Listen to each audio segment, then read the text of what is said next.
সালটা ১৯২০, স্থান ইংল্যান্ড। সে সময় ভারতীয়দের জন্য সবচেয়ে বড় স্বপ্ন ছিল আইসিএস বা ইন্ডিয়ান সিভিল সার্ভিস অফিসার হওয়া।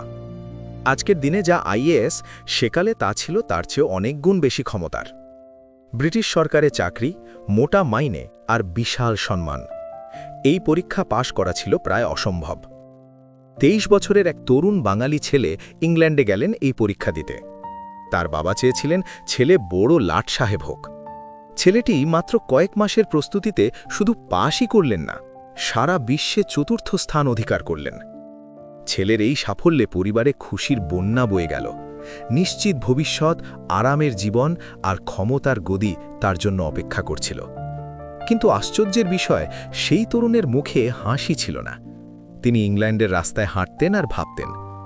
তার মনে এক বিশাল দ্বন্দ্ব চলছে। একদিকে নিশ্চিত আরামের জীবন, অন্যদিকে পরাধীন দেশমাতা। তিনি ভাবলেন, আমি যদি এই চাকরিতে যোগ দিই তবে আমি ব্রিটিশ সরকারের গোলাম হয়ে যাব। যে সরকার আমার দেশের মানুষকে অত্যাচার করছে, আমি তাদেরই নুন খাব। নিজের আত্মার সাথে এই বিশ্বাসঘাতকতা আমি করব কি করে? সবাই তাকে বোঝালো। বন্ধুরা বলল, তুমি পাগল হয়েছ, এমন সোনার সুযোগ কেউ ছাড়ে? কিন্তু ১৯২১ সালের এপ্রিল মাসে সেই তরুণ ব্রিটিশ সরকারকে একটি চিঠি লিখলেন। চিঠির বয়ান ছিল স্পষ্ট এবং কঠোর। তিনি লিখলেন, আমি বিশ্বাস করি না যে কেউ একই সাথে ব্রিটিশ রাজ এবং নিজের দেশের সেবা করতে পারে। মাত্র ২৪ বছর বয়সে তিনি সেই সময়ের সবচেয়ে দামি এবং লোভনীয় চাকরিটিতে ইস্তফা দিয়ে দিলেন। তিনি বেছে নিলেন কাঁটার মুকুট, জেলখানার অন্ধকার আর অনিশ্চিত ভবিষ্যৎ। সেই তরুণ আর কেউ নন, আমাদের নেতাজি সুভাষচন্দ্র বসু। তিনি জানতেন, তিনি যদি সেদিন ওই আরামের চাকরিটা না ছাড়তেন তবে ভারত হয়তো তার মতো এক মহান নেতাকে পেত না। তিনি প্রমাণ করেছিলেন যে দেশের জন্য ত্যাগ স্বীকার করার সাহস কেবল মেরুদণ্ড সোজা রাখা মানুষদেরই থাকে। নেতাজির সামনে দুটো রাস্তা ছিল, একটি সহজ, যেখানে শুধুই সুখ আর শান্তি, আর অন্যটি কঠিন, যেখানে ছিল শুধুই লড়াই।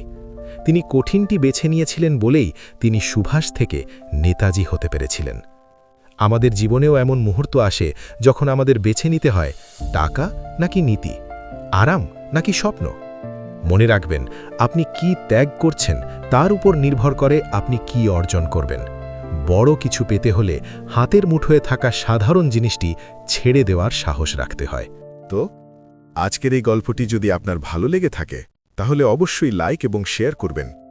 আজকের গল্পের কোন অংশটি আপনার হৃদয় ছুঁয়ে গেছে তা কমেন্টে জানাতে ভুলবেন না।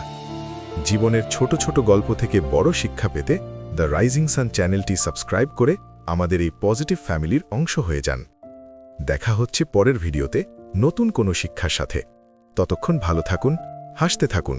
মনে রাখবেন, প্রতিটা সূর্যোদয় আপনার জন্য নতুন সুযোগ নিয়ে আসে।